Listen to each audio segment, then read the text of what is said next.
Hey everyone! Tonight we're embarking on one of the most fascinating archaeological journeys you can imagine. We're going to examine the actual clay tablets, the real cuneiform inscriptions, the authentic Sumerian texts that reveal what the Anunnaki truly left behind in the ancient world. Not the sensationalized stories you've heard on cable television, not the reinterpreted myths that fill best-selling books, but the genuine archaeological and textual evidence that has survived for over 4,000 years, waiting in museum archives and excavation sites to tell us their true story. Before we begin this journey together, take a moment to like this video and subscribe to the channel, but only if you genuinely value evidence-based exploration of ancient mysteries. Let me know in the comments where you're watching from right now, what time it is in your part of the world, and what you already know or think you know about the Anunnaki.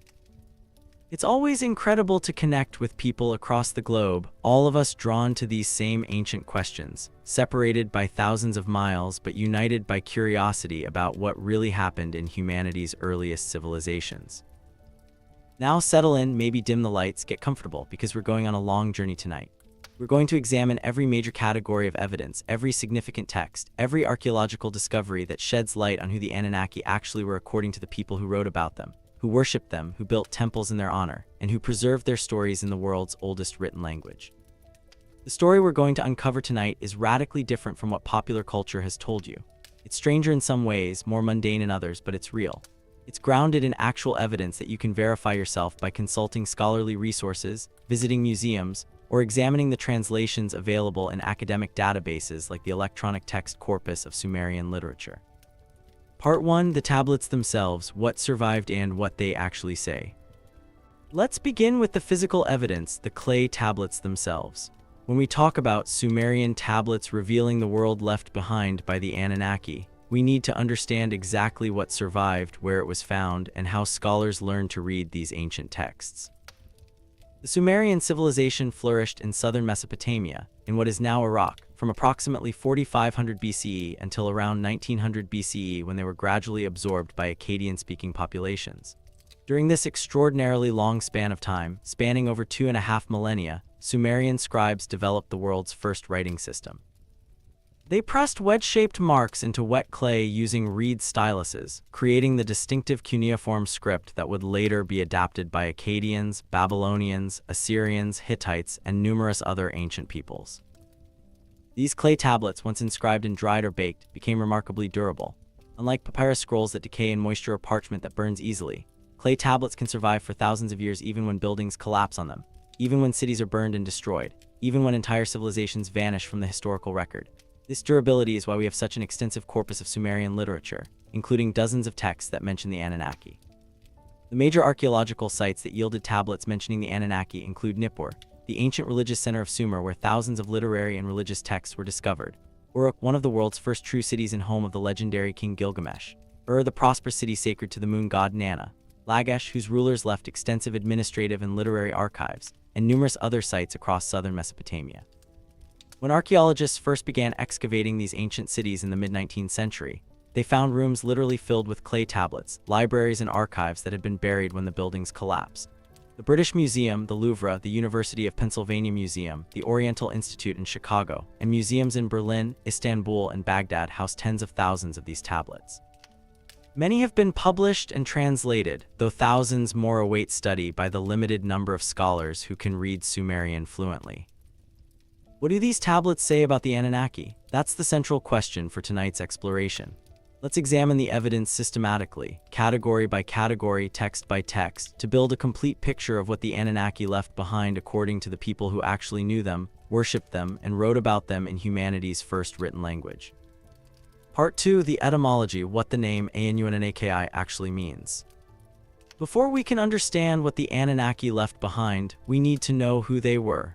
And the first step in that understanding is getting their name right, because the meaning of the word Anunnaki has been catastrophically misrepresented in popular culture.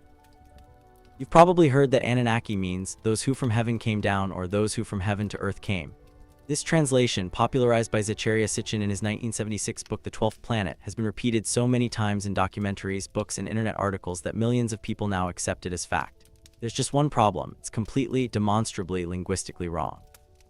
Every reputable Sumerian dictionary, every academic lexicon, every scholar who has devoted their career to understanding this ancient language will tell you that Anunnaki derives from Sumerian linguistic elements that mean something entirely different. The word breaks down as follows: En sky heaven, Unna, princely lordly, and Kai earth place. The most accurate translation is princely offspring of An, or princes of the royal blood, or offspring of An. This refers to their descent from An, also written as Anu, the sky god who stood at the head of the Sumerian pantheon. The Anunnaki were, in the most literal sense, the children and descendants of An. They were divine beings born into the established cosmic order, not visitors from outside it. They were members of the second or third generation of gods, depending on which texts and genealogies we consult, not the primordial creators who first organized the universe. This distinction is absolutely fundamental. The Anunnaki were not ancient astronauts who arrived from another planet. They were native Sumerian deities who occupied a specific place in a complex divine hierarchy, performing specific functions within an elaborate theological system that the Sumerians developed over centuries of religious thought and practice. Now, why does this mistranslation persist so stubbornly? Partly because Sitchin's books were bestsellers that reached mass audiences, partly because the ancient astronaut narrative is compelling and exciting, and partly because most people don't have access to Sumerian dictionaries or the linguistic training to verify claims about ancient languages. But the scholarly consensus on this point is absolute and unambiguous. The etymology of Anunnaki does not support an extraterrestrial interpretation. Part 3. The Anunnaki in creation, Narratives, when they appear in cosmic history. When we examine the actual Sumerian creation texts, the cosmogonic narratives that describe how the universe came into being and how the gods were born, we discover something that completely contradicts the ancient astronaut interpretation. The Anunnaki appear relatively late in the cosmic timeline. They are not the creators or the first gods. They are born after creation has already been established. The earliest Sumerian creation texts describe a primordial state before anything existed. There was Namo, the primordial sea, existing alone in timeless suspension. From Namo came in heaven and Kai earth, initially united in an undifferentiated mass. The god Enlil, whose name means Lord Air, separated heaven from earth, creating the space between them where life could exist and where weather and breath and storms could manifest. From these primordial deities came subsequent generations of gods. Enki, also called E, the god of wisdom and fresh water, was born into this established cosmos. Ninursag, also called Ninmah, the mother goddess associated with childbirth and the earth's fertility, took her place in the divine hierarchy. Nana, the moon god, Udu, the sun god, and Inanna, the goddess of love and war, emerged in successive generations. Only after this extensive divine genealogy had already been established do we encounter the Anunnaki as a distinct group. They appear in the texts as the offspring of En, the descendants of the sky god, members of the divine assembly who held specific responsibilities within the cosmic order. The text known as Enki and Ninmah, preserved on tablets from Nippur and dating to the Old Babylonian period, approximately 1900-1600 BCE, but preserving much older oral traditions, describes the creation of humanity. The lesser gods, who performed the agricultural labor necessary to maintain the cosmic order, complained bitterly about their backbreaking work. The senior gods, hearing these complaints, decided to create humans to perform this labor instead. Notice what this text reveals. Before humans existed, gods were doing agricultural work. Before the Anunnaki are mentioned as a distinct group in most creation texts, the basic structure of reality had already been established. Creation occurred through the actions of primordial deities like Namu, En, Kai, Enlil, and Enki, not through the work of the Anunnaki. This chronology is crucial because it completely undermines any interpretation that places the Anunnaki at the beginning of creation or suggests they created humanity. The texts are explicit. Humanity was created by Enki and the birth goddess Ninmah, working together to fashion humans from clay mixed with the blood of a slain god, creating beings who could perform agricultural labor and free the gods from burdensome work. The Anunnaki, when they do appear in these early texts, are already part of an established divine order. They didn't create that order, they were born into it. Part 4. The Anunnaki as judges of the dead, their primary role in Sumerian religion. Now we arrive at what might be the most important section of tonight's exploration. What role did the Anunnaki actually play in Sumerian religious thought? What function did they perform? What was their domain? The overwhelming evidence from multiple Sumerian texts, corroborated by Akkadian and later Babylonian sources, indicates that the Anunnaki were primarily associated with the underworld and with the judgment of the dead. They were chthonic deities, gods of the earth's depths and the realm of death, not celestial beings associated with the sky or with travel between worlds. The most detailed and dramatic portrayal of the Anunnaki appears in the text known as Inanna's Descent to the Underworld, one of the most powerful and moving compositions in all of Sumerian literature. This myth describes how Inanna, the great goddess of heaven and earth, decides to visit the underworld realm ruled by her sister Ereshkigal to attend a funeral. To enter the underworld, Inanna must pass through 7 gates. At each gate, she is forced to remove an item of her divine power, her crown, her necklace, her breastplate, continuing until she arrives naked and powerless before her sister's throne. And there, waiting in judgment, are the Anunnaki. The text describes them as the 7 judges, sitting in assembly in the underworld, possessing the terrifying power to determine the fate of all who enter the realm of death. When Inanna appears before them, stripped of all her divine protection and power, the Anunnaki fasten their eyes of death upon her. This is not a metaphor. The text describes a specific action. The Anunnaki possessed eyes that could kill simply by looking, that could strip away even divine immortality and reduce even a great goddess to a corpse. Inanna dies, she is hung on a hook like a piece of meat, dead for 3 days until rescued by magical beings that Enki creates specifically to enter the underworld and retrieve her. This myth reveals the Anunnaki's true power and function. In their own domain, in the underworld realm of death and judgment, they held absolute authority. They could kill even the mightiest goddess. They sat in judgment over every soul that passed into the land of the dead. They determined fates, pronounced sentences, exercised judicial authority that no appeal could overturn. This role appears repeatedly across Sumerian literature. In the Epic of Gilgamesh, when Gilgamesh's companion Enkidu is dying, he has a vision of the underworld where the Anunnaki sit in assembly, determining the fates of the dead. In various hymns and laments, the Anunnaki are invoked as the judges whose decisions are final and irrevocable. They were feared and respected not because they came from the sky or possessed advanced technology, but because they controlled the one boundary that every mortal must cross. Death was inevitable, and beyond death lay the judgment of the Anunnaki. This portrayal is completely incompatible with the ancient astronaut interpretation. These are not technological beings with spacecraft and genetic engineering capabilities. These are underworld deities with supernatural judicial authority, beings whose power comes from their position at the ultimate threshold between life and death. Part 5, the Anunnaki in administrative texts, what they really left behind. Now let's examine a category of evidence that rarely gets discussed in popular treatments of the Anunnaki, but that provides crucial insight into how the Sumerians actually understood these deities: administrative and economic texts. Sumerian civilization generated tens of thousands of administrative tablets recording the daily economic activities of temples and palaces. These texts list deliveries of grain, distributions of rations to workers, inventories of livestock, production quotas for workshops, and countless other mundane details of ancient urban life. And in these texts, we occasionally encounter references to the Anunnaki that reveal something fascinating. They were understood as having tangible economic relationships with human institutions. Temple complexes held lands, managed herds, and operated workshops not just for the patron deity of that particular temple, but also for various other gods who were part of the pantheon. The Anunnaki, as a collective group, sometimes appear in these texts as recipients of offerings or as divine beings who hold shares in temple resources. This might seem like a minor detail, but it's actually profoundly important. It shows that the Anunnaki were integrated into the actual functioning religious and economic system of Sumerian cities. They weren't abstract mythological figures existing only in stories. They were part of the lived religious reality of Sumerian culture, receiving regular offerings, having priesthoods dedicated to their service, and occupying a recognized place in the ritual calendar. What does this tell us about what the Anunnaki left behind? It tells us they left behind a complete religious system, an elaborate set of cultic practices, economic institutions organized around their worship, and a worldview in which these deities played a specific and important role. The archaeological record supports this textual evidence. Excavations at Sumerian cities have uncovered temple complexes, cult installations, votive offerings, and religious artifacts associated with various deities, including the Anunnaki. These are not remnants of ancient astronauts or alien technology.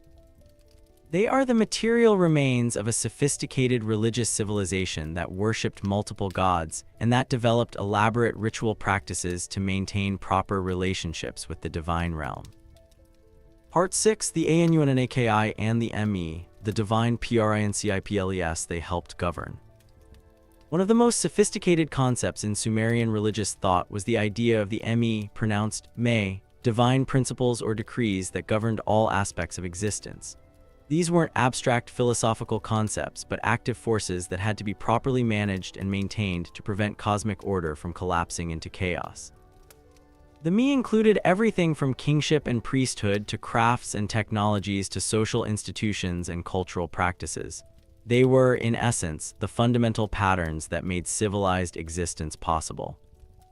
Several Sumerian texts describe the Anunnaki as having specific relationships with certain Me, as being responsible for maintaining particular aspects of cosmic order. While the great gods like Enlil and Enki held overall authority over the Me and could transfer them from one deity or city to another, the Anunnaki, in their role as judges and determiners of fate, had special authority over the Me related to death, judgment, and the afterlife. This role gave them enormous power within the Sumerian worldview. Death was the one certainty that every human faced. No matter how powerful a king might be, no matter how wealthy a merchant, no matter how wise a priest, everyone eventually died and passed into the realm where the Anunnaki held judicial authority. The Me associated with death and the underworld included proper burial practices, funerary rituals, offerings to the dead, and the rules governing the journey to the afterlife. These weren't superstitions in Sumerian thought. They were understood as cosmic principles that had to be followed correctly or the entire structure of existence could be threatened. What did the Anunnaki leave behind in relation to the Me? They left behind an elaborate system of funerary practices, a complex set of beliefs about death and the afterlife, detailed instructions for proper burial and ongoing care of the dead, and a worldview in which death was not an ending, but a transition to a different realm with its own rules and authorities. Archaeological evidence confirms this. Sumerian graves contain offerings of food and drink, personal possessions, and items needed for the journey to the underworld. Cylinder seals found in graves often depict scenes of judgment or the presentation of the deceased before divine authorities. Temple complexes included spaces dedicated to rituals for the dead and to offerings for the Anunnaki as judges of those who had passed beyond life. Part 7, the Eridu Genesis and the Anunnaki's role in the flood narrative. One of the most significant texts for understanding the Anunnaki is the Sumerian flood story known as the Eridu Genesis. This composition, preserved on a badly damaged tablet, tells the story of creation, the establishment of the first cities, and the great flood that destroyed the antediluvian world. While much of the tablet is damaged and difficult to read, the portions that survive provide crucial information about how the Anunnaki were understood in relation to humanity and to cosmic catastrophe. The text describes how humanity multiplied and filled the earth after being created by the gods. But humans became too numerous, too noisy, too disruptive. The god Enlil, disturbed by the clamor of human civilization, decided to destroy humanity with a great flood. Here's where it gets fascinating. The text indicates that this decision was made by a council or assembly of gods, not by Enlil alone acting unilaterally. The Sumerian conception of divine governance involved collective decision-making, debate, and voting by an assembly of deities. The Anunnaki, as senior members of this divine council, would have participated in this momentous decision. However, one god dissented from the plan to completely annihilate humanity. Enki, the wise god of fresh water and wisdom, believed that total destruction was excessive punishment. Through clever subterfuge, speaking to a reed wall behind which the king Ziusudra was standing, Enki warned the human of the coming flood and instructed him to build a boat to preserve life. The flood came with devastating violence, described in vivid language that has lost none of its power after 4,000 years. For 7 days and 7 nights, the deluge continued. The cities of humanity, those centers of civilization where the Anunnaki had been worshipped and where temples had been maintained in their honor, were destroyed and submerged. When the flood finally ended and Ziusudra emerged from his boat to offer sacrifices, the gods smelled the sweet savor of the offerings and gathered around. They realized they had made a mistake. By destroying humanity, they had eliminated the workforce that maintained the temples, produced the offerings, and performed the rituals that the gods needed.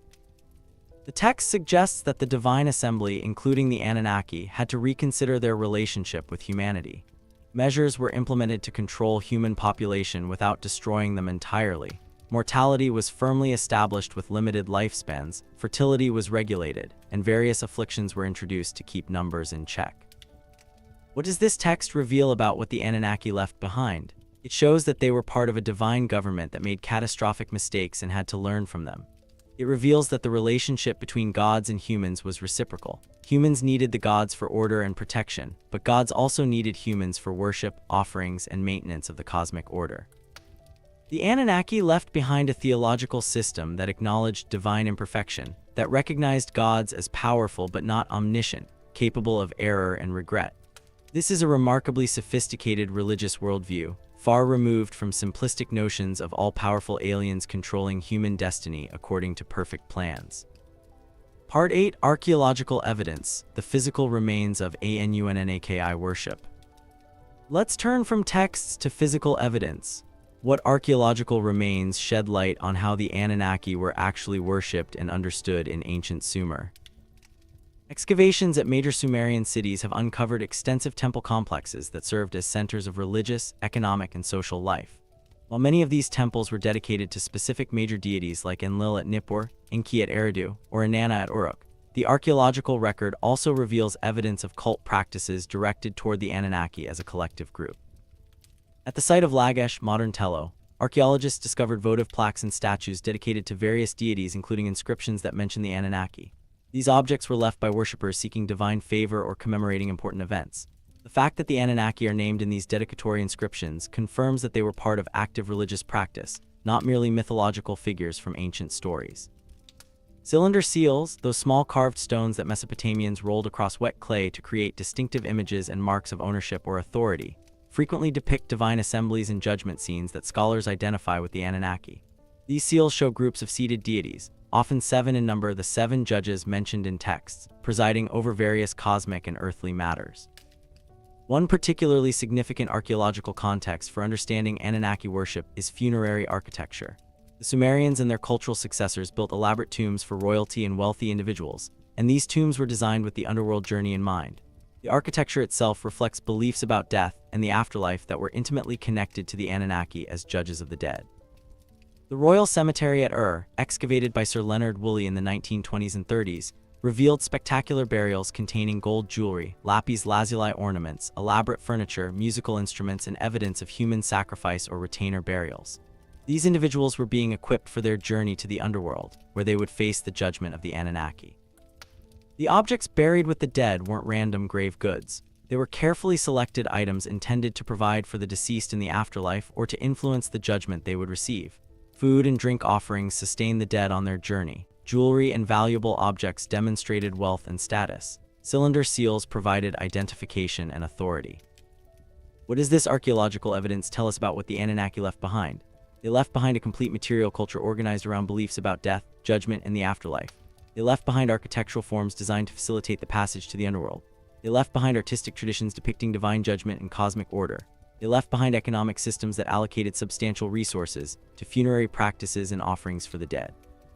This is tangible evidence of a sophisticated religious civilization, not remnants of ancient astronauts or alien technology.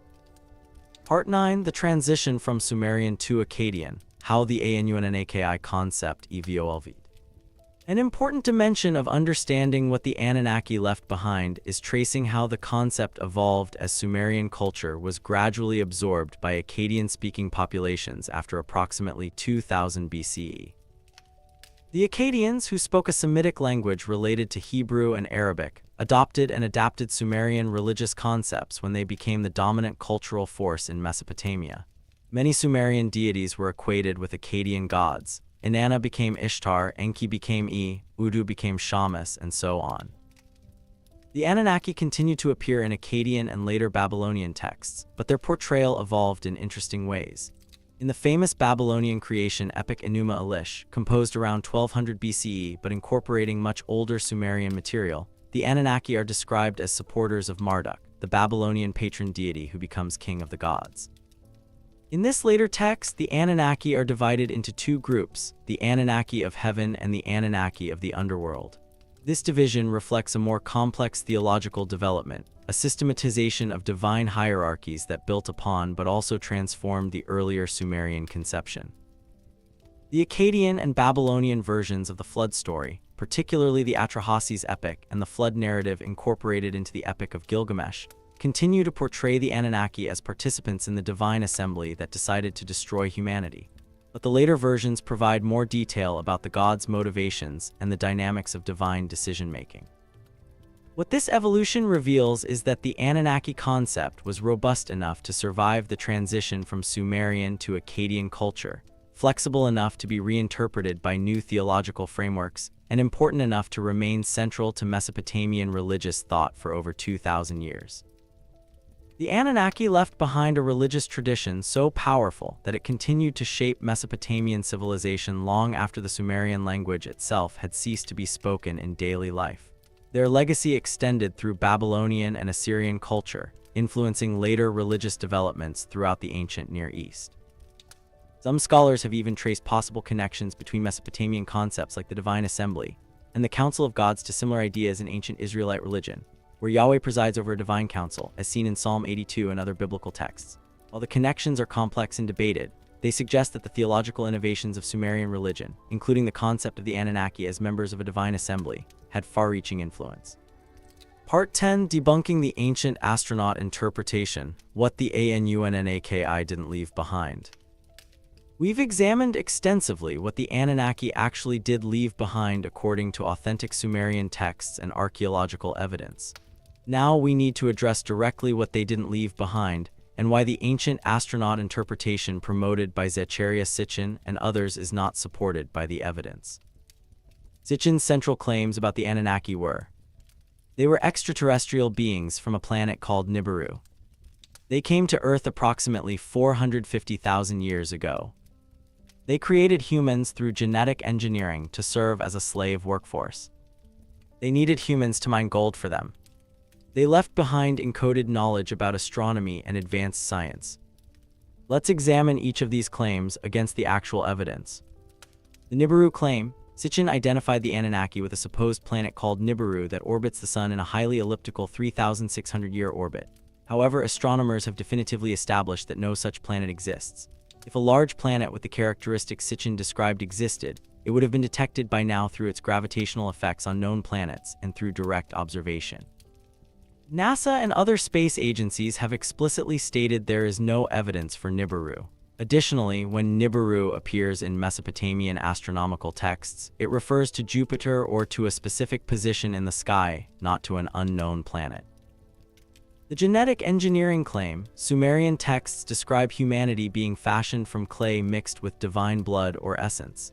This is a mythological creation account common to many ancient cultures, not a description of genetic manipulation. The texts use language appropriate to pottery and crafting, not to biological procedures. There is no mention of laboratories, no descriptions of anything resembling DNA manipulation, no technical vocabulary that would indicate knowledge of genetics. The gold mining claim: this is perhaps Sitchin's most famous assertion, yet there is absolutely no mention of gold mining by the gods in any authentic Sumerian text. Scholars who have devoted their careers to reading these tablets have searched extensively and found no such references. Sitchin never provided specific citations for his claims about gold mining. The actual texts describe gods performing agricultural labor before humans were created to take over that work, plowing fields, digging irrigation canals, planting crops, not mining precious metals. The advanced science claim: Sitchin and other ancient astronaut theorists claim that Sumerian texts contain encoded knowledge about planetary science, genetics, and other advanced technologies. However, when actual experts read these texts in the original Sumerian, they find sophisticated poetry, complex theology, and detailed mythology, but nothing that represents scientific knowledge beyond what we would expect from an ancient agrarian civilization. The astronomical knowledge displayed in Sumerian texts is impressive for their time period, but entirely consistent with careful observation by pre-telescopic peoples. What the Anunnaki didn't leave behind is any archaeological or textual evidence of advanced technology, extraterrestrial origin, genetic engineering capabilities, or the other claims made by ancient astronaut theorists. They did leave behind a rich religious tradition, sophisticated theological concepts, elaborate ritual practices, complex mythological narratives, and a worldview that profoundly influenced later Mesopotamian civilization. That's impressive enough without inventing fictional accomplishments. Part 11, The Real Legacy, What the Anunnaki Actually Contributd to Human Civilization. As we approach the conclusion of tonight's exploration, let's synthesize everything we've discovered to answer our central question. What world did the Anunnaki leave behind? The Anunnaki, as a distinct group within the Sumerian pantheon, left behind several significant legacies. A sophisticated theology of death and afterlife. The Anunnaki's primary role as judges of the dead meant that Sumerian civilization developed elaborate concepts about death, the journey to the underworld, proper funerary practices, and the ongoing relationship between the living and the dead.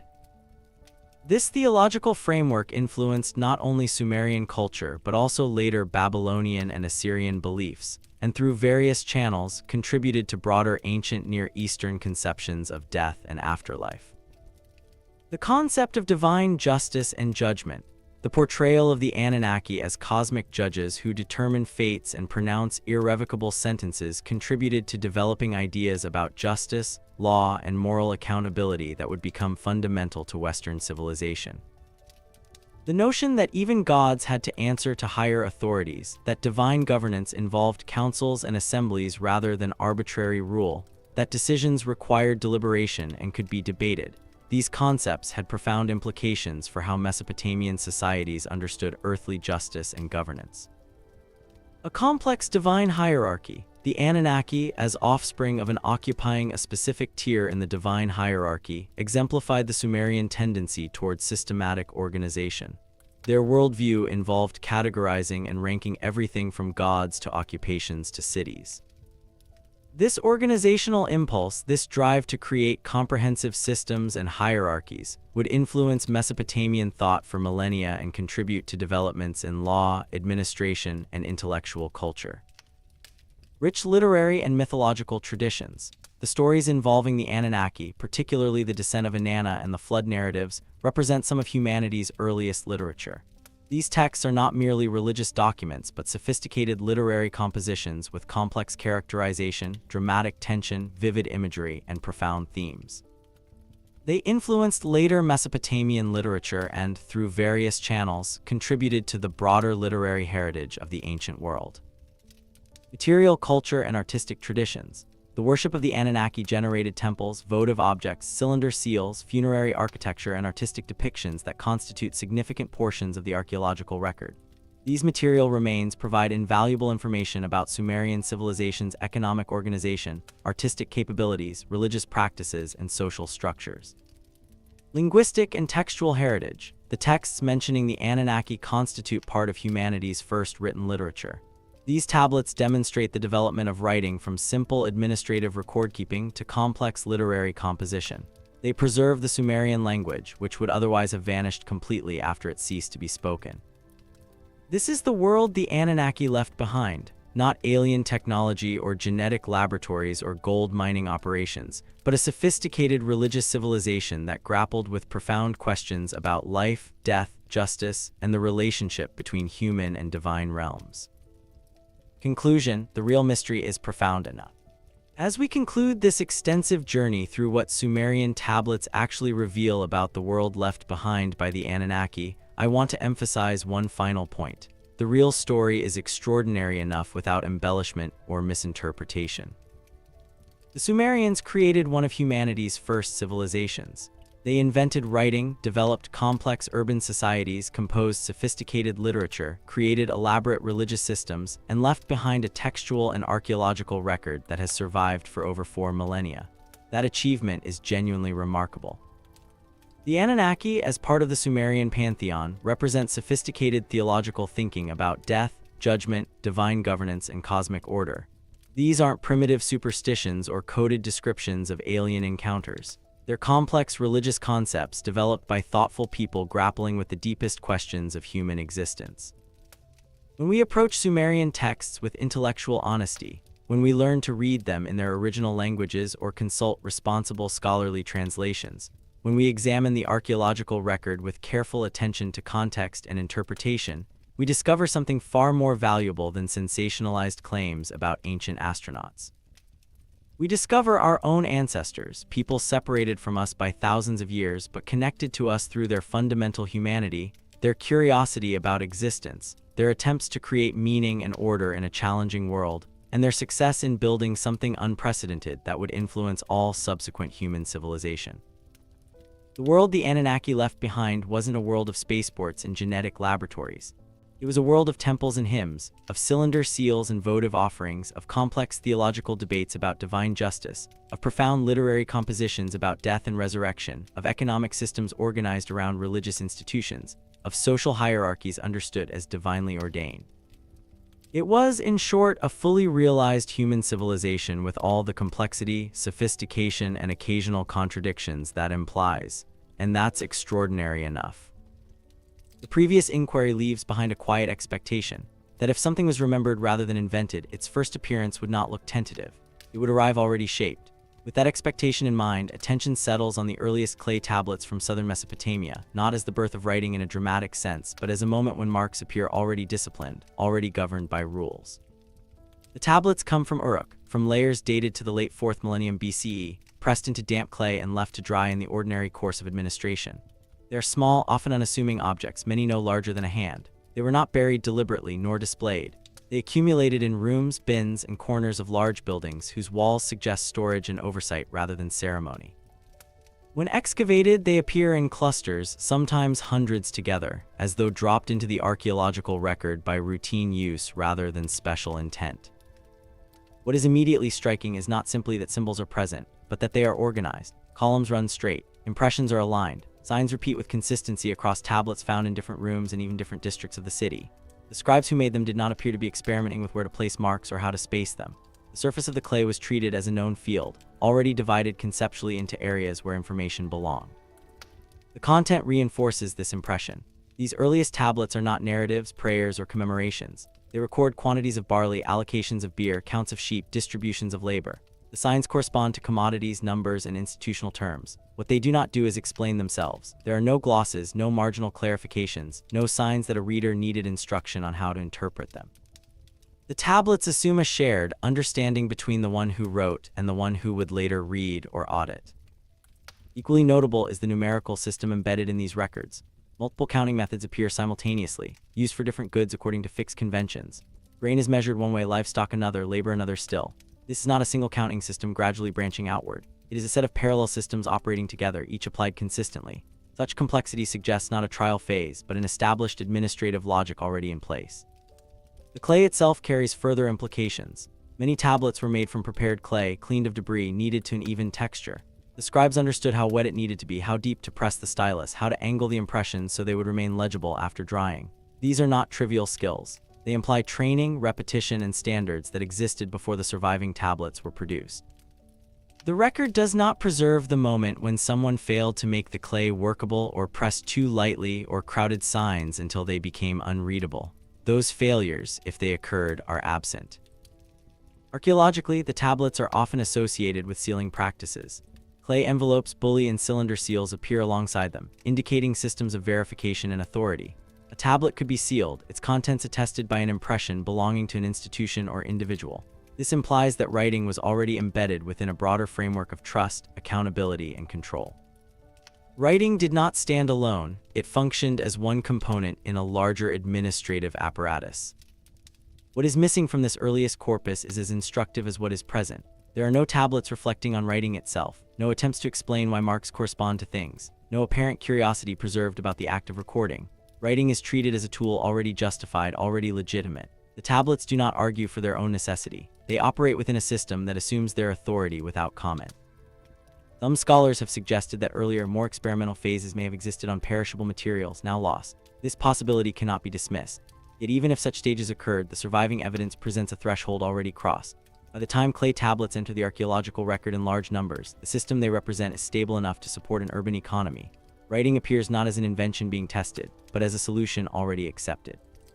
The signs themselves reinforce this impression. Many are pictographic in origin, but their use is abstracted. A sign does not depict a sheep to describe a sheep in a narrative sense. It stands for a counted unit within an institutional transaction. The meaning is functional, not illustrative. This abstraction suggests that the scribes were less concerned with visual resemblance than with maintaining a shared code. The code mattered more than the image. Even variation between tablets follows rules. Signs evolve, simplify, rotate, yet these changes occur within a recognizable framework. The script shifts over time, but not chaotically. There is no moment where writing appears unrecognizable before settling into order. Instead, order precedes change. The system flexes, but it does not collapse into confusion. Within this administrative world, certain terms recur with particular weight. Institutional names, temple designations, and references to authority appear early and repeatedly. They are written as though their meaning is self-evident. The tablets do not define these entities, they invoke them. This suggests that writings serve to support structures that already existed in social memory, rather than to create them anew. It is here that references to higher authority quietly enter the record, not as stories, not as cosmology, but as institutional placeholders. Certain tablets include signs that later texts will associate with divine or semi-divine categories, including groups later referred to as the Anunnaki. In these early contexts, they function less as beings and more as points of reference within an administrative universe. They occupy positions similar to estates, offices, or jurisdictions. The language treats them as part of the system's architecture, not as subjects of explanation. The scribes who impressed these signs were not philosophers. They were record keepers, yet the world they imply is one where knowledge flows downward through established channels. Writing preserves allocations, obligations, and balances that predate the tablet itself. Each record looks backward, not forward. It confirms what should be, rather than proposing what might be. If writing was memory made visible, then these tablets suggest a memory already burdened with structure. They record a city that understands itself as continuing something, not beginning it. The clay, once wet and receptive, receives marks that behave as though they have always belonged there. And so the question lingers at the edge of the evidence. If writing arrives already organized, already confident in its authority, whose memory is it preserving, and from where did that memory first receive its names? If the tablets preserve a memory whose origin is not explained, that memory begins to take shape in the way authority itself is written down.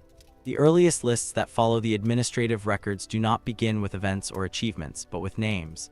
They appear on clay tablets that resemble inventories, yet what they enumerate is not grain or labor, but succession. Authority is treated as something that can be listed, ordered, and accounted for, much like commodities, but with a weight that suggests prior arrangement rather than local improvisation. These texts are now known collectively as early king lists, though their earliest forms are fragmentary and uneven. They do not read like chronicles. There is no narrative voice, no justification, no explanation of why one name follows another. The tablets present sequences as though the order itself requires no defense. A name is written, then another, each accompanied by a length of rule, often measured in spans of time that extend far beyond ordinary human experience.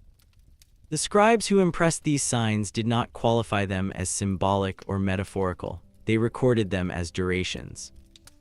What is striking is that these lists do not begin with cities or peoples choosing leaders.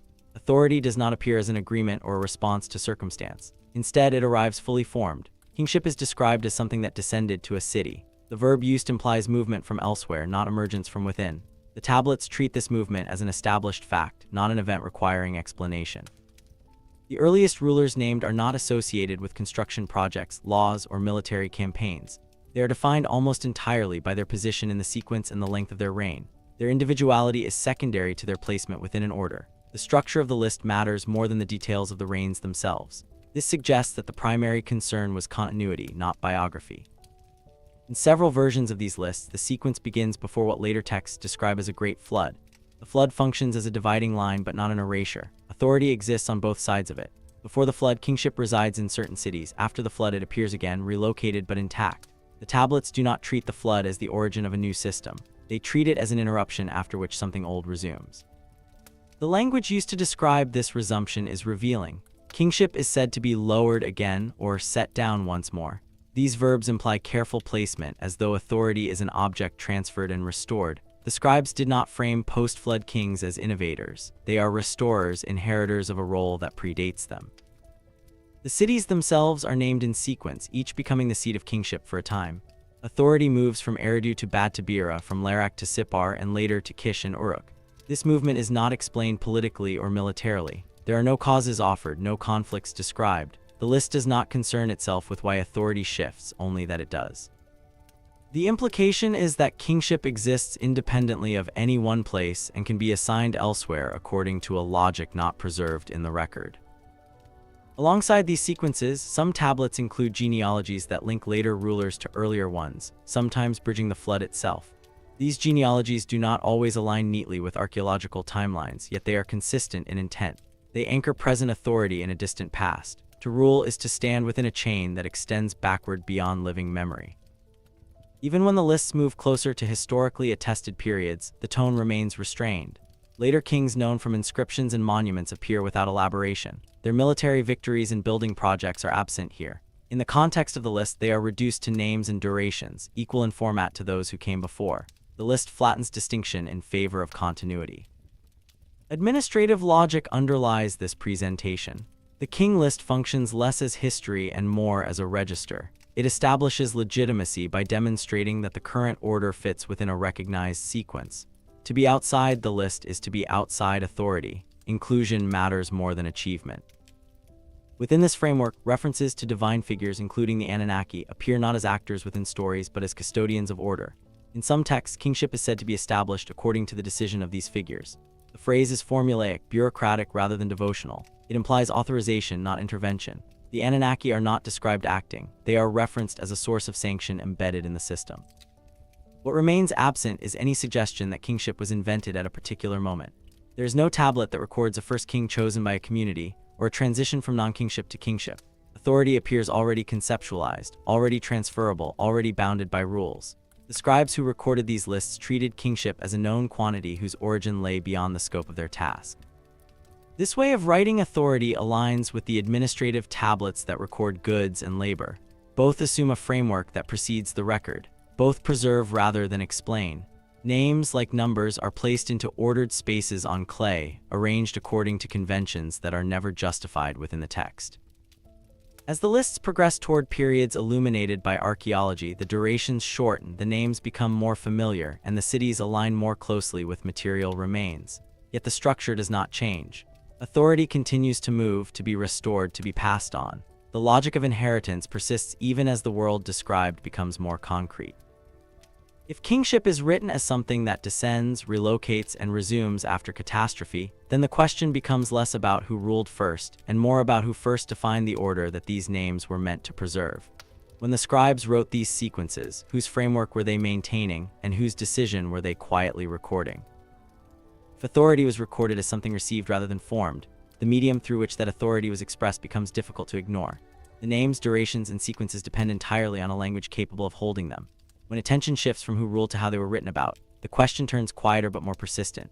The earliest Sumerian texts do not simply record order. They rely on a linguistic system that behaves as though it already knows how to do so.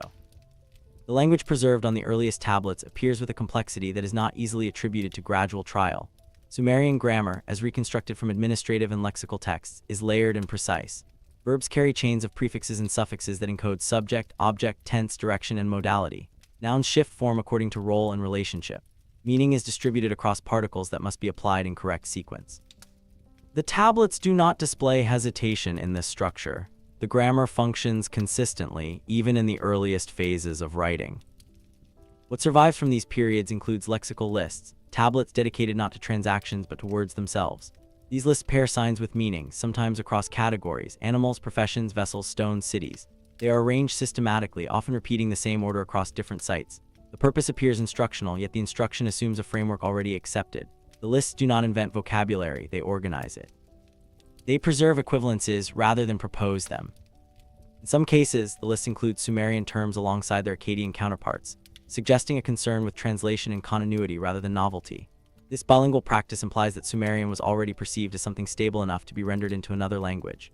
It was treated as a reference point. The act of translation positions Sumerian not as a developing tongue, but as a standard to be maintained as political and linguistic realities shifted. The internal logic of Sumerian further reinforces this impression. The language is agglutinative, building meaning through the accumulation of discrete elements. Such systems can evolve gradually, yet the preserved record does not show early instability. The prefixes do not appear in experimental order. The suffixes do not drift unpredictably. The scribes apply them with confidence, even in utilitarian texts where clarity mattered more than elegance. Writing systems often preserve earlier stages of language imperfectly, but here the earliest written Sumerian already supports abstraction. Concepts like ownership, obligation, allocation, and status are expressed without circumlocution.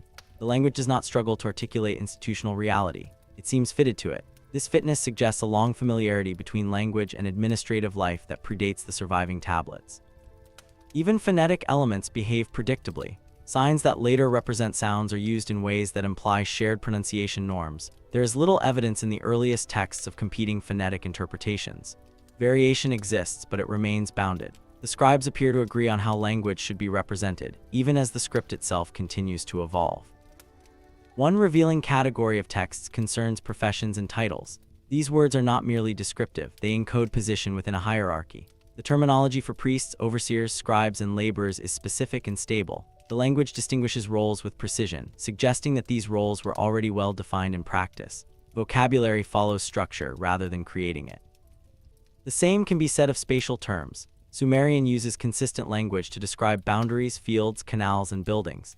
These are not poetic descriptions, but administrative ones. The terms imply standardized measurement and shared spatial understanding. Language here acts as a repository for agreed-upon ways of dividing and managing land. It remembers how space is meant to function. Notably absent from the record are speculative texts about language itself. There are no surviving tablets questioning how words came to be or proposing alternative grammatical systems. Language is not debated, it is used. This silence suggests acceptance, perhaps even reverence, toward linguistic forms that were treated as inherited rather than negotiable. In later periods, scribes copy older texts, preserving archaic forms long after spoken language had likely shifted. This deliberate archaism indicates that written Sumerian functioned as a classical language, one whose authority derived from its age. To write correctly was to write traditionally. Innovation in language was not rewarded, fidelity was. Within this framework, references to the Anunnaki again appear in formulaic language. Certain terms associated with decision, decree, or order are consistently linked to them. These associations are linguistic rather than narrative. They situate authority within grammar itself. The language encodes a worldview where order is articulated through established expressions, not invented phrasing. The preservation of Sumerian long after it ceased to be spoken reinforces this pattern. The language survives as a scholarly medium, maintained through lexical lists and school texts. Its continued use is an act of memory. To write in Sumerian is to participate in an inherited system of meaning whose origins lie beyond the immediate present. If language arrived already capable of sustaining administration, law, and authority, then it raises a quiet implication. Was Sumerian shaped slowly alongside the institutions it served, or was it carefully maintained as a vessel for structures that already demanded precise expression?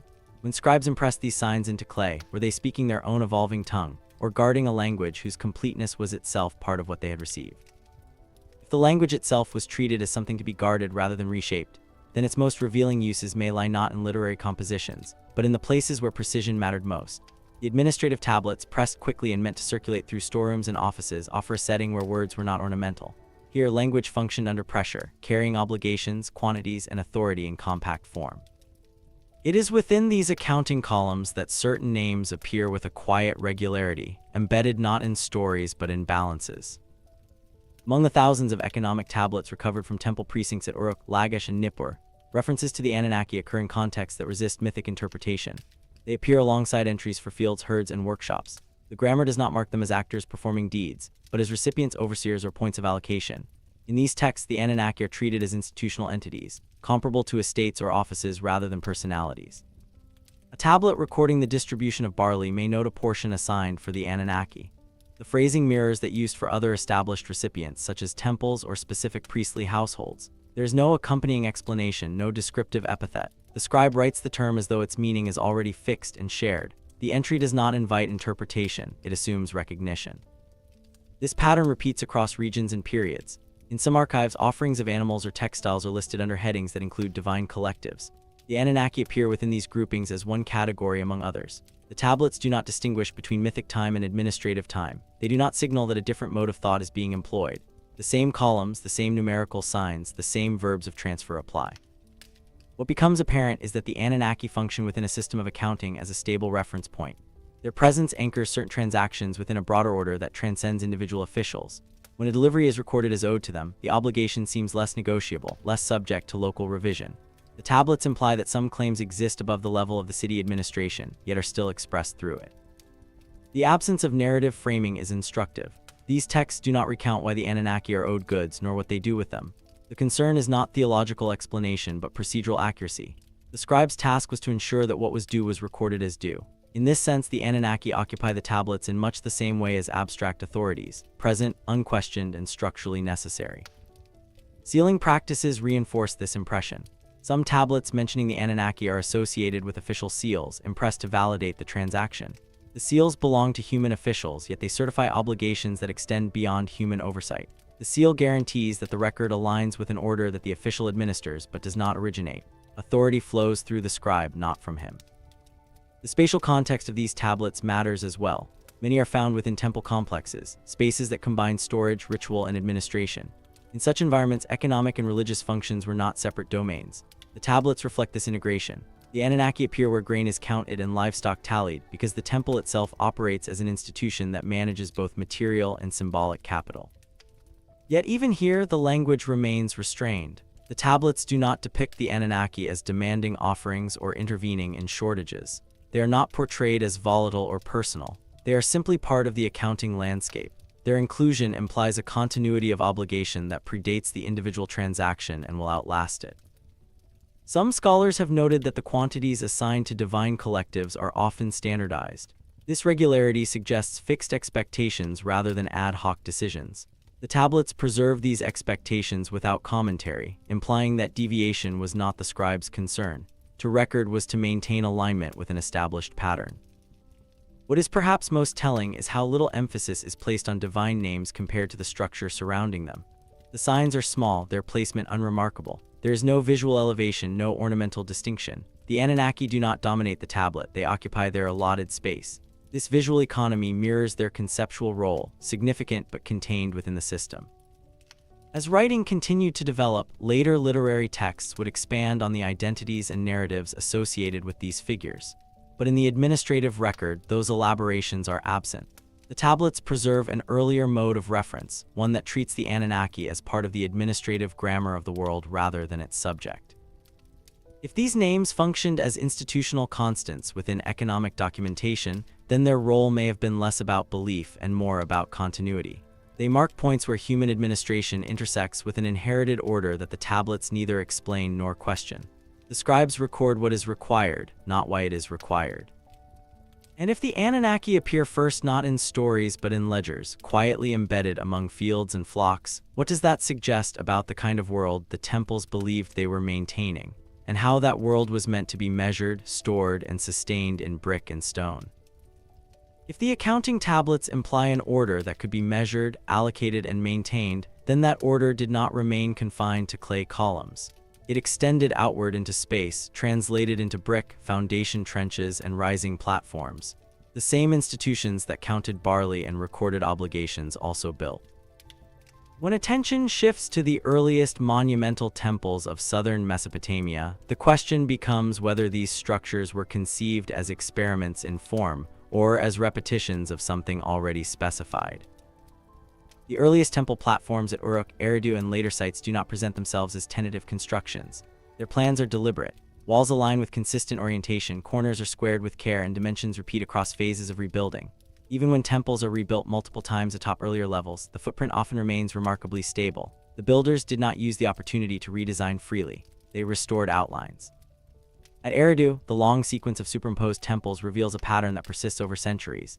Each rebuilding respects the proportions of the one beneath it. The axis remains fixed. The length-to-width ratios fluctuate only slightly, even as materials and surface treatments change. This persistence suggests that the temple was understood less as a single building and more as a form to be maintained. The ground plan mattered as much as the structure rising from it. The measurements themselves invite closer attention. Brick dimensions are standardized early, and courses are laid with a regularity that implies prior calculation. Walls thicken and taper according to consistent rules. Stairways ascend at measured angles, neither steep nor shallow, and their placement follows predictable relationships to the platform's center. These are not arbitrary decisions made by individual builders. They reflect shared conventions. Ziggurats, which emerge more clearly in the early 3rd millennium BCE, amplify this impression. Their tiered platforms stack mass in a way that demands careful planning. Load distribution, access routes, and orientation all require foresight. Yet the earliest examples do not appear as crude precursors to later refinement. They already function structurally and symbolically as intended. Their geometry does not look like a first attempt. The orientation of these temples is particularly consistent. Many align with cardinal directions or with slight deviations that repeat across sites. This alignment is maintained even when local topography would allow easier alternatives. Such choices suggest adherence to a standard that outweighs convenience. The builders seem constrained by an expectation of correctness, one that governs where walls must face. Administrative texts intersect with this architectural evidence. Foundation deposits and building inscriptions often emphasize restoration rather than innovation. Kings describe themselves as rebuilding temples according to their ancient plan or as it was before. The language does not celebrate new design. It stresses fidelity. The act of building is framed as returning a structure to its proper state, not redefining it. Measurements appear again in these inscriptions, sometimes specifying lengths in standardized units. The units themselves are consistent across regions, suggesting a shared system of measurement. These units are not explained within the texts. They are assumed. The reader is expected to know what they mean and how they apply. Measurement, like language, operates as inherited knowledge. Excavation reports reinforce this impression. When archaeologists uncover foundation trenches, they often find them cut with precision, following straight lines over considerable distances. Errors are corrected, not accepted. This level of control implies planning tools and reference methods that do not survive materially but are implied by the results. Builders work toward known targets. The scale of labor required further supports the idea of predetermined standards. Constructing a temple platform demanded coordination of materials, workers, and time. Such coordination presupposes agreement on the end form. There is little room for improvisation when thousands of bricks must converge on a single design. The design must already be agreed upon before the first brick is laid. Within temple complexes, internal layouts also show regularity. Courtyards, altars, storage rooms, and processional paths occupy consistent relationships to one another. These relationships persist even as decorative elements change. The function of space appears codified. Movement through the temple follows expected routes, guiding officials and offerings along prescribed paths. References to the Anunnaki occasionally appear in building contexts, though sparingly. When they do, they are invoked as recipients of restoration rather than inspiration for new forms. A temple is rebuilt for them, not redesigned by them. The phrasing implies obligation, not creativity. The builders act within a duty to maintain a structure aligned with an established order associated with higher authority. What is absent from the archaeological and textual record is any explicit discussion of architectural invention. There are no treatises proposing new layouts, no debates preserved about alternative proportions. Variation exists, but it is gradual and bounded. Change appears as adjustment, not rupture. Even collapsed layers, when followed by rebuilding, often see the same outlines rise again. Over time, temples grow taller, platforms more complex, and decoration more elaborate. Yet these developments occur within a framework that remains recognizable. The basic grammar of sacred architecture persists. The builders seem less concerned with creating something unprecedented than with ensuring that what stands aligns with what is expected to stand. If temples were constructed according to measurements that were remembered rather than devised, then architecture becomes another medium through which inherited order is maintained. Brick by brick, the city reinforces a spatial memory that extends backward beyond the first foundation trench we can excavate.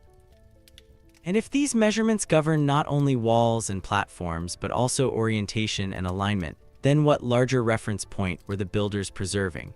What invisible grid were these temples quietly responding to as they rose toward the sky? If the temples were aligned to an order that could not be seen from the ground alone, then that order must have been referenced elsewhere. The builders did not explain their alignments in brick or inscription, but the orientation implies a guide beyond walls and measurements. When attention lifts from platforms and foundations to the tablets concerned with the sky, the same quiet confidence appears. The heavens are not approached as a mystery to be solved, but as a system already in place. Astronomical texts from Mesopotamia are often later than the earliest temples, yet they preserve conventions that appear fully formed when they enter the written record. Star lists, omen compendia, and observational tablets describe the movements of celestial bodies with precision and restraint. The scribes do not frame the sky as newly understood. They record it as something already organized, already named, already divided into meaningful regions. Among the earliest star lists, the heavens are arranged into paths associated with particular divine authorities. Stars are grouped not by visual similarity, but by position and function within a larger order. These groupings are stable across texts, suggesting that the system was standardized before it was written down. The lists do not explain why a star belongs to a given path. They assume the classification is known. The language used in these tablets is administrative rather than speculative. Stars are said to stand, rise, or reach certain points at expected times. Deviations are noted, but they are treated as significant precisely because they depart from an established pattern. The scribes do not present themselves as discoverers. They are observers tasked with confirming whether the sky behaves as it should. Timekeeping reinforces this impression. The Sumerian calendar is lunisolar, coordinating lunar months with the solar year through intercalation. This system requires long-term observation and agreement, yet when it appears in the record, it is already operational. Month names are fixed, festivals recur at expected intervals. Adjustments are made, but the framework remains intact. Time is regulated, not explored. Certain tablets link celestial events directly to city administration. The appearance of a star or the phase of the moon determines when rituals occur, when offerings are made, when labor cycles shift. These correlations are recorded without justification. The sky's authority over the city is implicit. Celestial order governs terrestrial schedule. The terminology used for stars and constellations further suggests inheritance. Many names reference tools, animals, or roles already present in the administrative world. The sky mirrors the city. This mirroring does not feel metaphorical, it feels procedural. The same categories that organize labor and space on the ground appear projected above, as though both domains operate within a shared schema. In some texts, the Anunnaki appear again, associated not with individual stars but with the overall regulation of the cosmos. Their role is not described narratively. They are referenced as guarantors of order whose decisions are reflected in celestial regularity. The stars do not act, they adhere. The implication is that the sky's predictability is itself an administrative condition. The observational tablets are careful to distinguish between what is expected and what is observed. This distinction matters. It suggests that there is a correct sky against which the actual sky is measured. When a phenomenon occurs out of sequence, it is noted precisely because it disrupts expectation. The expectation precedes the observation. Even the act of recording astronomical data follows standardized formats. Columns align, dates are marked according to established calendars. The scribe's hand moves with the same discipline seen in economic texts. The sky is entered into the archive like any other domain subject to oversight. What is missing from these records is speculation about origins. The tablets do not ask how the stars came to be where they are. They do not debate alternative models of the heavens. They are concerned with maintenance of knowledge, not its genesis. The sky is treated as a given environment, one that must be monitored to ensure continued alignment between celestial and civic order. This approach affects how change is understood. When astronomical knowledge expands in later periods, it does so through elaboration, not replacement. New observations are added to existing lists. Calculations become more refined, but the foundational structure remains. The scribes do not discard earlier frameworks, they refine within them. The consistency between celestial order and architectural alignment begins to feel less coincidental. Temples face certain directions. Rituals occur at certain times. Both depend on a shared understanding of the sky's structure. The city appears positioned within a larger grid that extends beyond its walls. If celestial knowledge functioned as a reference rather than a discovery, then the scribes were preserving a map that was already drawn. They watched the sky not to invent meaning, but to confirm continuity between what was written, what was built, and what was expected to occur. And if the movements above governed the rhythms below, recorded with the same administrative care as grain and stone, then where did the original measures come from, the first numbers that allowed the sky itself to be counted and kept in order? If the sky could be counted and kept in order, then the numbers that allowed this counting deserve attention of their own. The tablets that track stars and calendars depend on a numerical system capable of division, accumulation, and recurrence.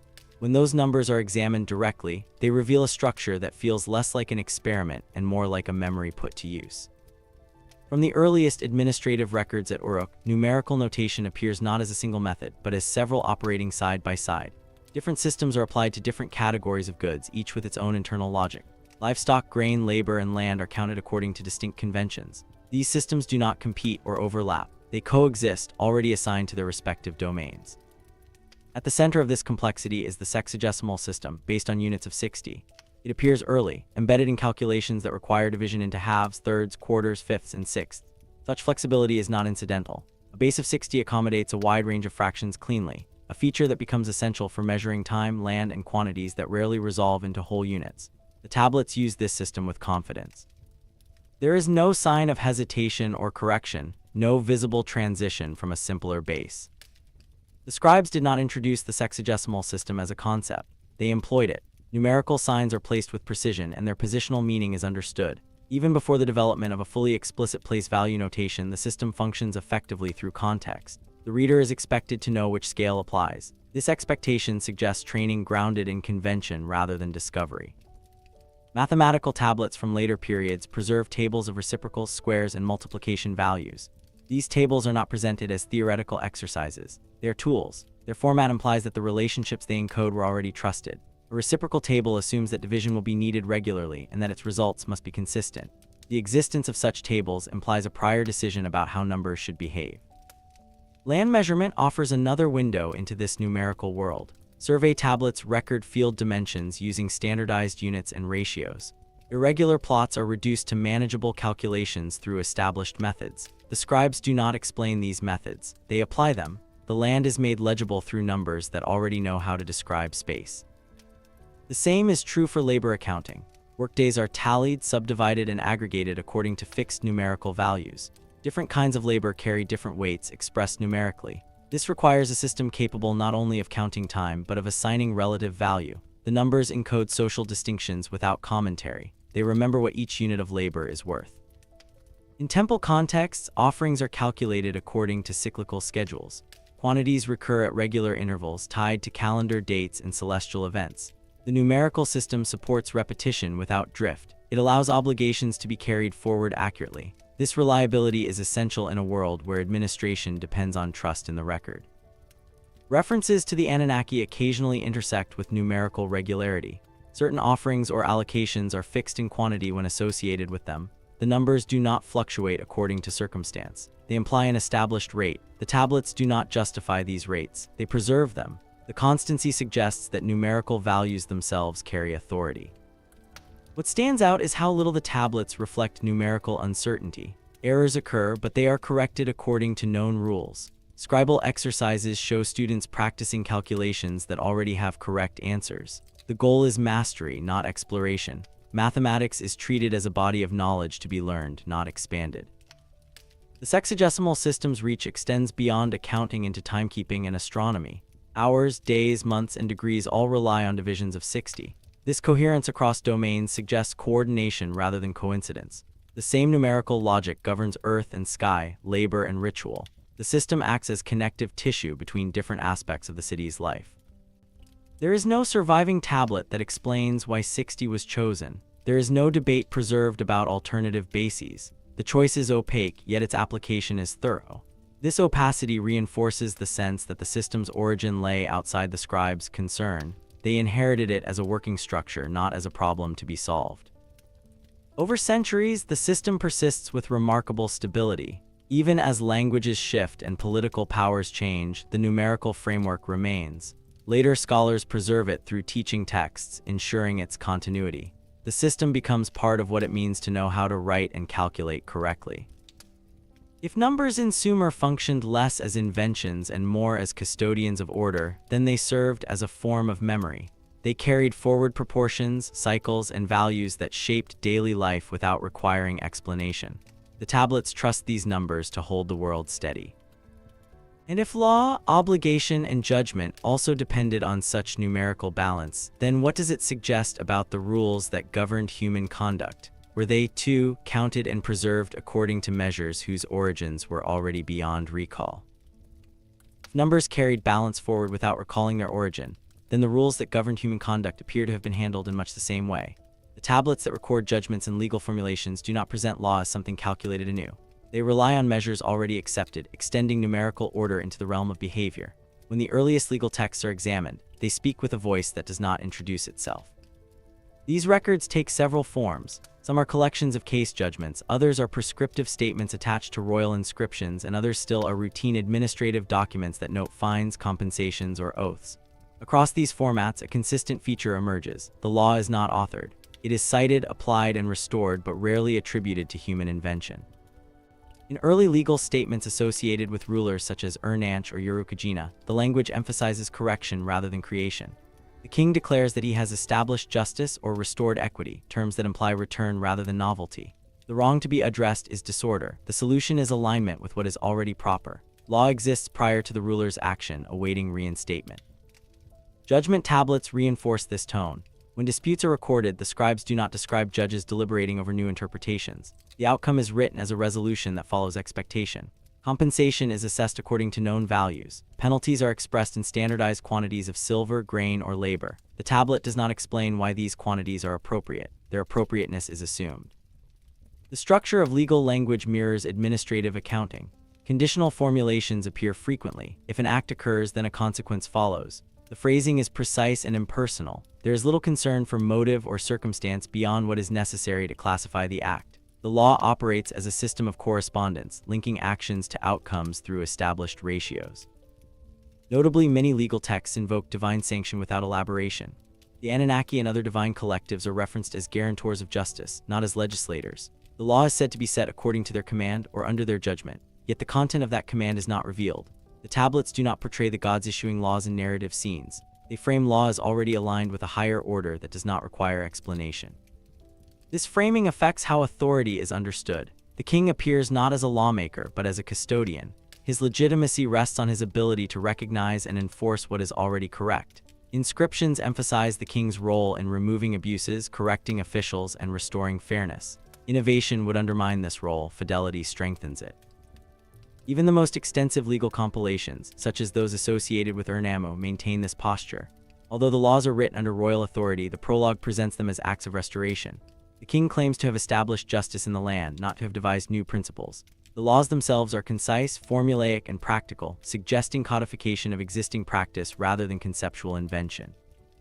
The tablet's material context supports this reading. Legal texts are often found alongside administrative records, not isolated as philosophical works. They belong to the archive, not the library. Their purpose is operational. They ensure that transactions, disputes, and obligations proceed according to known standards. Law is another mechanism for preserving order across time. There is also a striking absence of dissent in the record. The tablets do not preserve debates about what the law should be, they preserve its application. This does not imply unanimity in practice, but it suggests that disagreement was resolved within a shared framework. The framework itself was not up for negotiation. Some texts refer explicitly to earlier times. A judgment may be said to follow ancient custom, or a reform described as a return to earlier conditions. These references situate law within memory. Correctness is located in the past, not the future. To judge rightly is to remember accurately. Punishments and compensations further reflect inherited balance. Injuries are translated into payments according to fixed scales. The body, the field, and the household are all valued numerically. The law does not ask what a life is worth in abstract terms, it applies a remembered equivalence. The numbers carry moral weight without moral explanation. Over time, legal language becomes more elaborate, but its posture remains consistent. Later kings continue to present themselves as restorers. Even as political circumstances change, the law's authority is grounded in continuity. To rule well is to align with what has always governed. The scribes who recorded these laws did so with the same care they applied to counts of grain or lists of stars. Their tablets do not argue, they assert alignment. Law, like number, is treated as a stable medium through which order persists. If justice in Sumer was framed as something to be reinstated rather than invented, then the rules governing the body, health, illness, and remedy may have followed a similar pattern. When sickness was addressed in writing, did it invite experimentation, or did it, too, rely on treatments remembered rather than devised? If remedies were remembered rather than devised, then catastrophe itself was understood through the same lens. The tablets that speak of inundation do not treat disaster as an end, but as an interruption that must be recorded, measured, and placed back into sequence.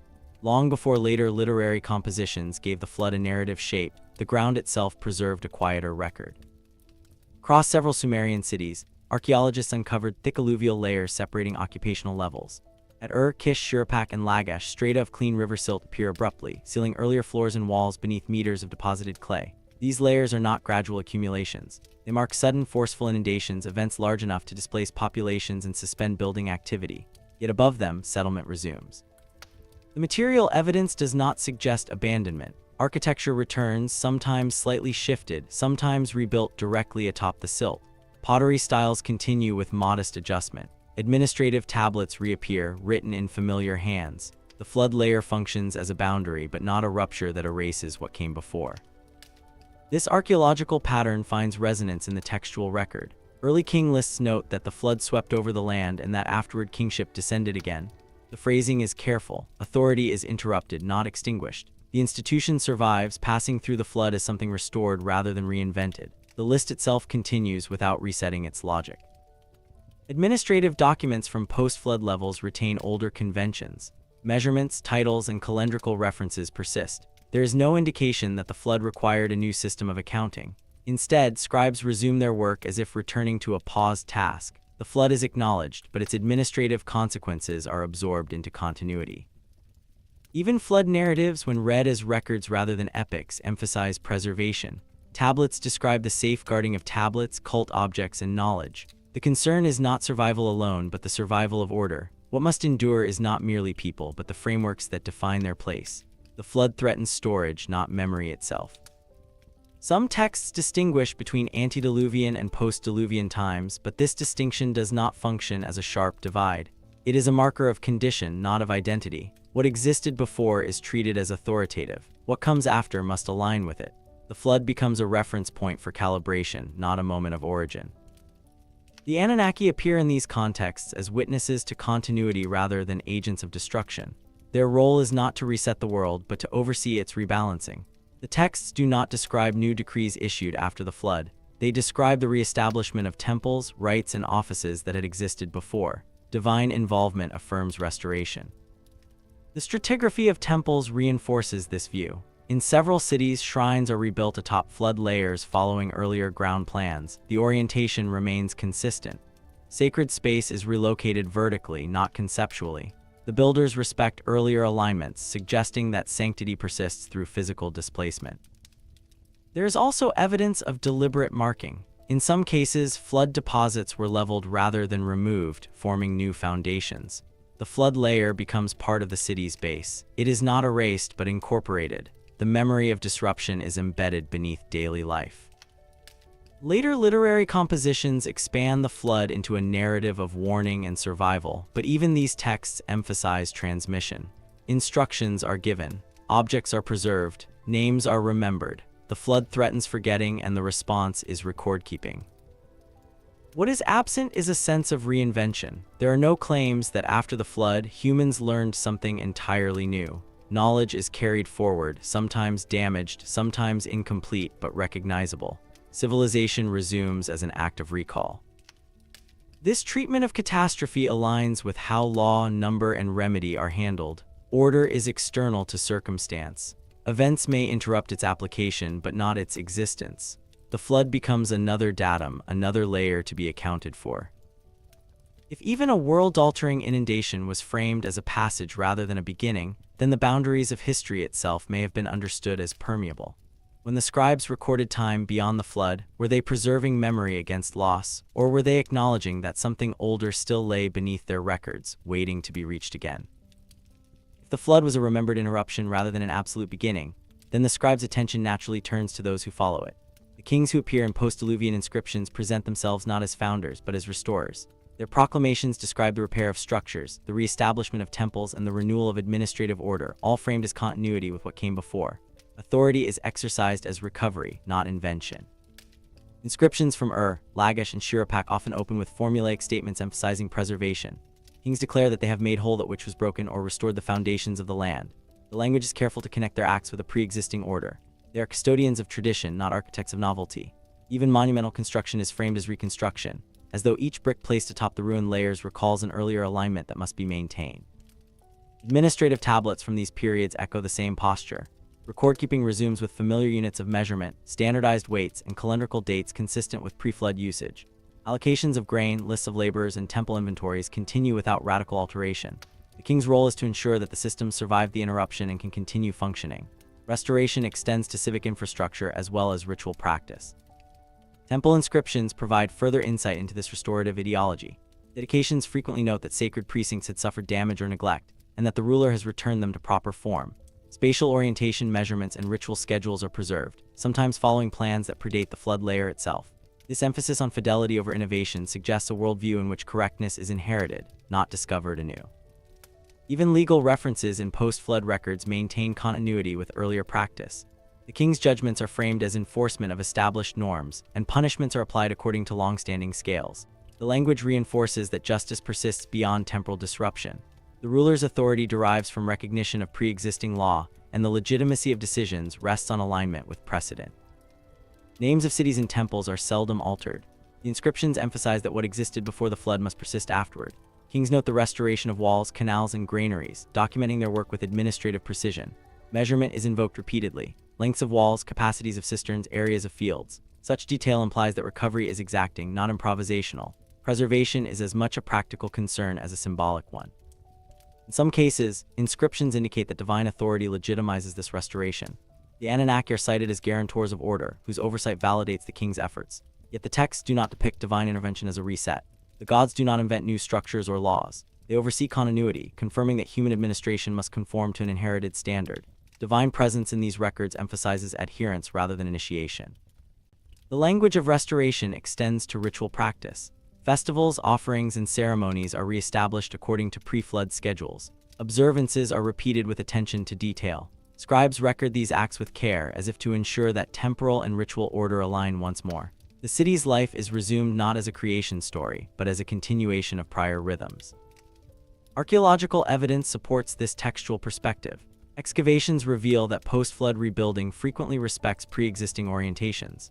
Foundations follow earlier axes even when leveled layers required slight adjustment. Materials are sometimes reused, reinforcing continuity. The city itself becomes a palimpsest in which memory is embedded in stone and clay.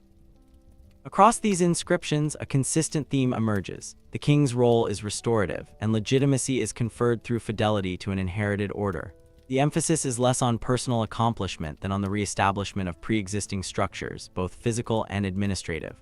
Leadership is measured by the capacity to recall, preserve, and reinstate. If authority in the aftermath of inundation is defined by restoration rather than invention, then the relationship between human governance and inherited knowledge becomes central. When rulers act to renew what preceded the flood, how much of that order was drawn from memory, and how much was already inscribed into the environment itself, awaiting recognition rather than reconstruction? If kings rebuilt according to memory and inherited order, then the instruments of that continuity, the archives, become central to understanding Sumerian civilization. The temples and palaces did more than record transactions. They acted as repositories of knowledge intended to endure beyond the lifespan of any single ruler, building, or generation. Clay tablets, prisms, and envelopes were not ephemeral notations but deliberate devices for preservation, designed to maintain order across decades, centuries, and even natural disasters.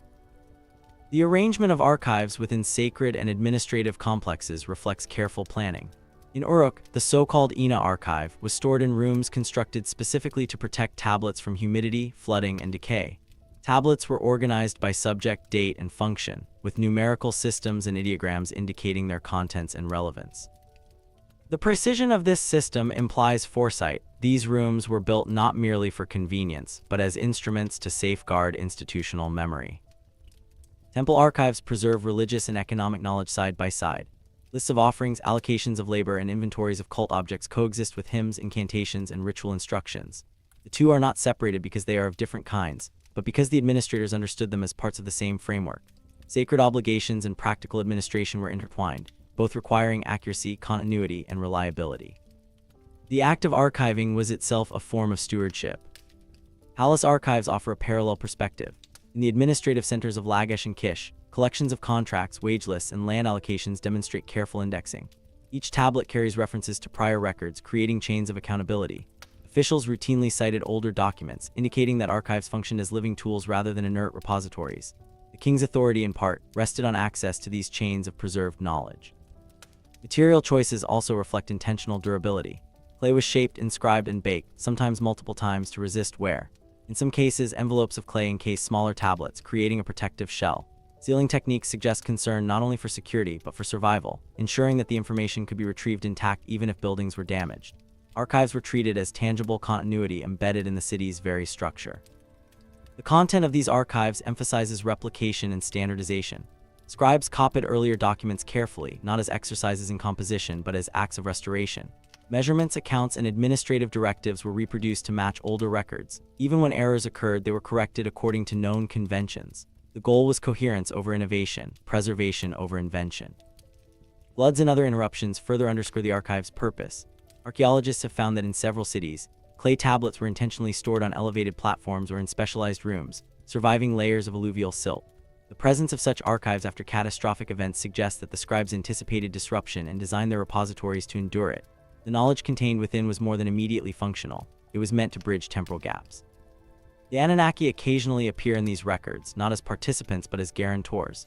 Temple inventories and offerings list deities as recipients or overseers. Their inclusion in archival practice reinforces continuity. The divine order legitimizes the preservation of human administrative and ritual acts. The archives thus serve a dual purpose, maintaining the city's operations and sustaining its sacred memory. Archival structure also reflects pedagogy. Junior scribes copied tablets under supervision, learning not only signs and calculations, but conventions of organization, referencing, and categorization. In this way, archives transmitted knowledge across generations. Writing and record-keeping become mechanisms of memory, embedding cultural, economic, and religious continuity into successive cohorts of scribes. Through these layers, material, administrative, religious, and educational, the archives illustrate an understanding of civilization as inheritance. Each tablet is a unit of continuity, and together they form networks intended to outlast transient political and environmental upheavals. Preservation is the overriding objective. Innovation, when it occurs, is subordinate. If the scribes and rulers designed archives to endure the city itself, then what does this imply about the memory encoded within them? Were they preserving only practical and ritual knowledge, or did the tablets also safeguard traces of a world conceived before the first kings, waiting to be read again? If archives were constructed to outlast the cities themselves, then their influence may have extended far beyond the borders of Sumer, leaving traces in the frameworks of later civilizations. When examining records from Akkad, Assyria, and Babylonia, one observes echoes of Sumerian structures, not merely in language or accounting, but in the organization of authority, the preservation of ritual, and the approach to knowledge itself. These societies inherited templates that were already deeply established, and their texts suggest continuity rather than reinvention. Administrative systems provide the clearest illustration. In Ur-II tablets, copied and adapted in the centuries after the early dynastic period, officials continued using numerical notations, measures of grain, and standardized labor allocations that reflect practices originating in the temple and palace archives of Uruk and Lagash. Even when new political centers arose, the procedural norms and record-keeping conventions remained recognizably Sumerian. The precision of these inherited practices implies that later scribes regarded them as authoritative, not merely practical. Legal frameworks exhibit a similar continuity. Codes from Hammurabi's time, for instance, employ formulations that resemble early Sumerian templates. Conditional structures, fixed scales of recompense, and references to precedent echo the earlier restorationist posture. Laws are often framed as the maintenance of order rather than the imposition of novelty. The Sumerian concern for inherited justice persists across centuries, suggesting that scribes and rulers elsewhere perceived the past as a guarantor of legitimacy. Religious and cultic continuity also surfaces in textual and architectural evidence. Temples in Assyria and Babylon often followed layouts, orientations, and ritual scheduling that recall Sumerian precedent. Offering lists and cult inventories preserve elements first attested in Uruk and Nippur. Even when local deities or dynastic patrons shift, the structuring of sacred practice demonstrates inherited order. Archives, records, and tablets serve as conduits for this persistence, embedding continuity into both practice and memory. Language itself provides subtle evidence of inheritance.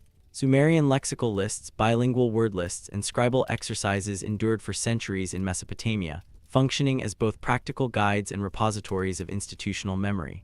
Scholars in Akkad and later Babylon studied Sumerian alongside their own tongues, treating it as a repository of knowledge. The language did not merely survive, it was deliberately preserved, its forms and conventions respected as stable vessels of thought. Economic texts further illustrate persistence. Transaction records, temple allocations, and trade documentation in later Mesopotamian sites frequently replicate the structural logic of their Sumerian predecessors. Orders, measures, and commodity classifications show minimal deviation, suggesting that scribes were trained to adhere to inherited frameworks. These practices, like the archives themselves, indicate that administrative continuity was valued as much as the material survival of cities. Even myths and narratives reflect this layered transmission. Stories of early kings, floods, and divine oversight are adapted into Akkadian and Babylonian texts with remarkable fidelity. Elements are reorganized and elaborated, yet core sequences and motifs remain recognizable. This continuity suggests that memory itself was curated. What was preserved was treated as authoritative, and modification occurred within an accepted framework rather than through open reinvention. Archaeological evidence supports these textual connections. Foundation deposits, temple reconstructions, and urban planning in post-Sumerian cities often reference pre-existing measurements or orientations. Buildings are not merely functional, they echo inherited models. When combined with the surviving text, it appears that the Sumerian emphasis on restoration, codification, and preservation shaped subsequent approaches to city building and administration. The recurring presence of divine oversight in these inherited systems underscores their conceptual stability. Just as the Anunnaki were invoked in Sumerian archives and inscriptions as guarantors of continuity, later Mesopotamian texts preserve references to gods as custodians of order. Divine authority legitimizes the persistence of frameworks, confirming that the structures, legal, administrative, and ritual, are extensions of an enduring cosmos rather than the invention of any single ruler. Across time and geography, these echoes indicate that Sumerian civilization was less a point of origin than a template for ongoing practice. Records, measures, and inscriptions were transmitted, taught, and restored, shaping societies that arose centuries later. Knowledge, codified in clay and preserved in archives, became a medium through which memory could outlast cities, dynasties, and floods. If the influence of Sumerian records extended so clearly into subsequent Mesopotamian traditions, then it invites reflection on the very nature of inheritance. How much of the structure, order, and authority in these later societies was remembered rather than devised? And if preservation was valued above invention, what deeper traces might lie encoded in these records, waiting to be traced even further afield?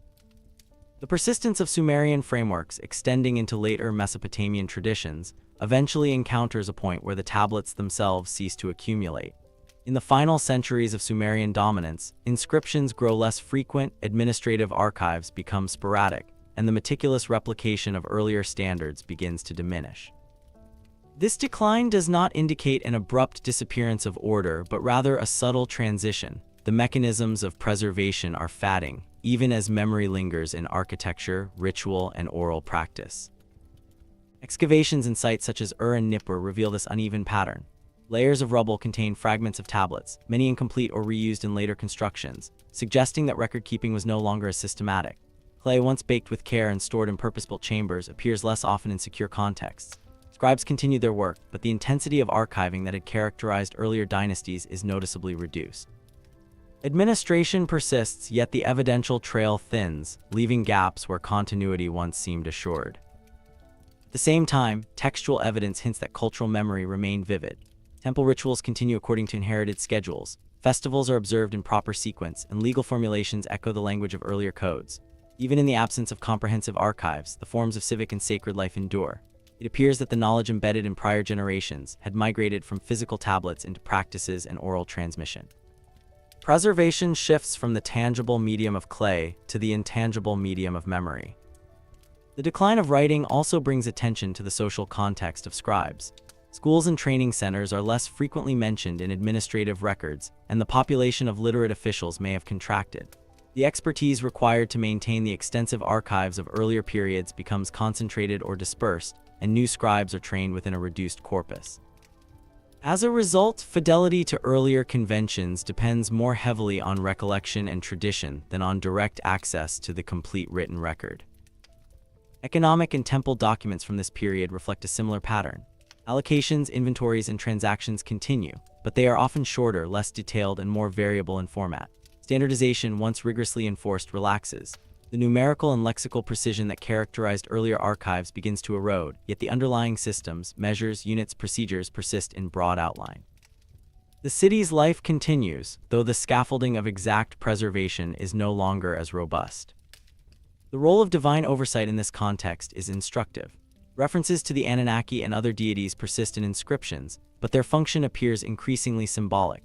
Whereas earlier records invoked the gods to guarantee continuity and validate archives, later texts rely on divine presence to reinforce memory and ritual observance rather than to protect material records. Authority shifts from concrete documentation to inherited cultural frameworks, suggesting a transition from preservation by inscription to preservation by practice. Archaeological patterns reflect these changes. Foundations remain aligned with earlier urban plans, temples retain recognizable orientations, and canals continue to follow established courses. Yet in many cases, repairs are ad hoc or partial, indicating that the meticulous reconstruction characteristic of post-flood kings has given way to pragmatic maintenance. The city itself, like the tablets, continues, but its continuity is increasingly mediated by human memory rather than by enduring clay records. This period invites consideration of what is lost when archives fall silent. Knowledge persists, but it becomes less anchored. Errors can accumulate, variations arise, and the capacity for future generations to verify, replicate, or restore precise practices diminishes. Civilization survives through adaptation and recollection, rather than through exact replication. Memory in this sense becomes both a stabilizing force and a source of gradual transformation. The fatting of Sumerian writing demonstrates the delicate relationship between material preservation and cultural endurance. Archives may fail, yet memory can transmit essential structures of administration, ritual, and law. Conversely, reliance on memory alone introduces subtle shifts and gaps, creating a landscape where the inherited order is both present and vulnerable. If the city and its people can maintain coherence without the full complement of their earlier records, then one must ask, how much of what was once encoded in clay survives only as recollection?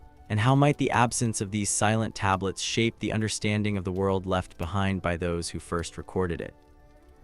If you found value in this evidence-based exploration of what Sumerian tablets actually reveal about the Anunnaki, please like this video and subscribe to the channel for more content that examines ancient mysteries with intellectual honesty and genuine respect for both the evidence and the people who created it.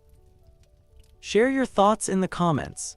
What aspect of the real Anunnaki story do you find most fascinating? Does learning what the texts actually say change your perspective on these ancient mysteries? Where are you watching from tonight, and what time is it in your part of the world?